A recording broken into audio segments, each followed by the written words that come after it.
Donald Trump അമേരിക്കയുടെ president ആയത് മുതൽ കണ്ണിൽ കാണുന്നവരെയെല്ലാം വെറുപ്പിച്ചുകൊണ്ടിരിക്കുകയാണ്. എന്നാൽ അതിനുള്ള തിരിച്ചടികൾ ഇപ്പോൾ അമേരിക്കക്ക് തിരിച്ചു കിട്ടിക്കൊണ്ടിരിക്കുകയാണ്. ഏറ്റവും പുതുതായി ഇത്തരത്തിൽ അടികിട്ടിയത് കാനഡയിൽ നിന്നാണ്. പണി നൽകിയതാകട്ടെ കനേഡിയൻ പ്രധാനമന്ത്രി മാർക്ക് കാർണിയും. ജസ്റ്റിൻ ട്രൂഡോക്ക് പിന്നാലെ കാനഡയുടെ പ്രധാനമന്ത്രിയായി അധികാരമേറ്റെടുത്ത് ദിവസങ്ങൾക്കുള്ളിൽ തന്നെ അമേരിക്കയുമായി ഉടക്കാൻ തന്നെയാണ് മാർക്ക് കാർണിയുടെ തീരുമാനം. 2 വർഷം മുമ്പ് അമേരിക്കയിൽ നിന്ന് വാങ്ങാൻ കരാറായ F-35 യുദ്ധവിമാനം വേണ്ടെന്ന നിലപാടാണ് കാനഡ ഇപ്പോൾ സ്വീകരിക്കുന്നത്. അമേരിക്കയുടെ അഭിമാന യുദ്ധവിമാനമായ F-35 ഒരു രാജ്യം വേണ്ടെന്ന് വെക്കുന്നത് ആഗോളതലത്തിൽ അമേരിക്കക്കുണ്ടാക്കുന്ന ഡാമേജ് ചെറുതാകില്ല. വെറുതെ വേണ്ടെന്ന് വെക്കുക മാത്രമല്ല, വേറെ ഓപ്ഷനുകൾ നോക്കാൻ നിർദ്ദേശം നൽകുകയും ചെയ്തിട്ടുണ്ട് കാനഡയുടെ പുതിയ പ്രധാനമന്ത്രി. വെള്ളിയാഴ്ചയാണ് മൈക്ക് കാർണി കാനഡയുടെ പുതിയ പ്രധാനമന്ത്രിയായി സത്യപ്രതിജ്ഞ ചെയ്തത്. F-35 യുദ്ധവിമാനങ്ങൾ വാങ്ങുന്നത് സംബന്ധിച്ച് അവലോകനം നടത്താനും മറ്റു സാധ്യതകൾ പരിശോധിക്കാനും പ്രതിരോധ മന്ത്രി ബിൽ ബ്ലെയറിന് നിർദ്ദേശം നൽകിയിരിക്കുകയാണ് മാർക്ക് കാർണി. കനേഡിയൻ വ്യോമസേനയ്ക്ക് F-35 യുദ്ധവിമാനങ്ങൾ ആവശ്യമായ ഘട്ടത്തിലാണ് 2 വർഷങ്ങൾക്ക് മുമ്പ് കാനഡ ഓർഡർ നൽകിയത്. ആദ്യത്തെ 16 വിമാനങ്ങൾക്കുള്ള ഫണ്ട് കാനഡ വാഗ്ദാനം ചെയ്തിരുന്നതാണ്. ഇതുപ്രകാരം നിർമ്മാണ പ്രവർത്തനങ്ങൾ നടന്നു വരികയാണ്. ഇതാണിപ്പോൾ മാറ്റം വരുത്താൻ പ്രധാനമന്ത്രി നേരിട്ട് തന്നെ ഇടപെട്ട് നിർദ്ദേശം നൽകിയിരിക്കുന്നത്. അമേരിക്കയും കാനഡയും തമ്മിലുള്ള വ്യാപാര തർക്കത്തിനിടെയാണ് കാനഡയുടെ പുതിയ തീരുമാനമെന്നത് ഏറെ ശ്രദ്ധേയമാണ്. F-35 കരാർ കാനഡയുടെ ഏറ്റവും മികച്ച നിക്ഷേപമാണോ എന്നും കാനഡയുടെ ആവശ്യങ്ങൾ മികച്ച രീതിയിൽ നിറവേറ്റാൻ കഴിയുന്ന മറ്റു ഓപ്ഷനുകളുണ്ടോ എന്നും പ്രധാനമന്ത്രി ആവശ്യപ്പെട്ടതായാണ് പ്രതിരോധ മന്ത്രാലയത്തിൻ്റെ പ്രസ് സെക്രട്ടറി ലോറന്റ് ഡി കാസിനോവ് വ്യക്തമാക്കിയത്.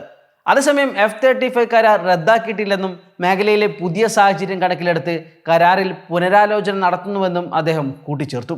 ലോക്ക്ഹീഡ് മാർട്ടിൻ F-35 ലൈറ്റ്നിംഗ് 2 അഥവാ F-35 എന്നത് single seat single engine supersonic stealth strike fighter വിമാനമാണ്.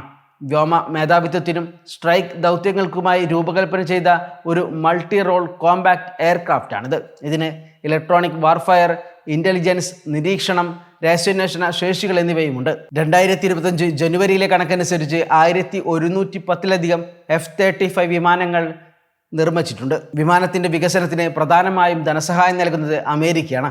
നിരവധി രാജ്യങ്ങളാണ് ഈ യുദ്ധവിമാനം സ്വന്തമാക്കാൻ ഓർഡർ നൽകിയിട്ടുള്ളത്. മറ്റു രാജ്യങ്ങൾ ഓർഡർ ചെയ്യാനുള്ള ഒരുക്കത്തിലാണ്. ഈ ഘട്ടത്തിലാണ് ഓർഡറിൽ നിന്ന് മാറി മറ്റു ഓപ്ഷനുകൾ അന്വേഷിക്കാൻ കാനഡ പറയുന്നത്.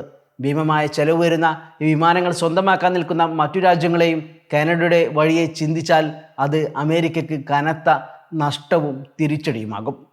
നിലവിലെ ഈ സാഹചര്യത്തിലേക്ക് കാനഡയെ എത്തിച്ചത് അമേരിക്കൻ പ്രസിഡന്റ് ട്രംപാണ് എന്നതാണ് സത്യം. കാനഡയ്ക്കെതിരെ വ്യാപാര യുദ്ധം പ്രഖ്യാപിച്ച ട്രംപ് കാനഡയെ അമേരിക്കയുടെ 51ാമത് സംസ്ഥാനമാക്കുമെന്ന് ഭീഷണിപ്പെടുത്തുകയും ചെയ്തു. ഒരു രാജ്യത്തെ തങ്ങളുടെ രാജ്യത്തിൻ്റെ ഒരു സംസ്ഥാനമാക്കാമെന്ന് പറഞ്ഞ് ചെറുതാക്കി കാണിച്ചത് അന്നത്തെ പ്രധാനമന്ത്രി ജസ്റ്റിൻ ട്രൂഡോയെ ഏറെ പ്രകോപിപ്പിച്ചിരുന്നു. ഒരു നിലക്കും അമേരിക്കയുടെ ഭാഗമാകില്ലെന്നും തങ്ങളുടെ പരമാധികാരത്തിൽ ഇടപെടരുതെന്നും താക്കീത് നൽകിയ ട്രൂഡോയുടെ അതേ നിലപാട് തന്നെയാണ് പുതിയ പ്രധാനമന്ത്രി മാർക്ക് കാർണിയും സ്വീകരിക്കുന്നത്. ഇതോടെ അമേരിക്ക കാനഡ തർക്കവും പുതിയ തലത്തിലേക്ക് നീങ്ങുമെന്ന് ഉറപ്പാണ്. Waytonikah.com, the exclusive Muslim matrimonial site.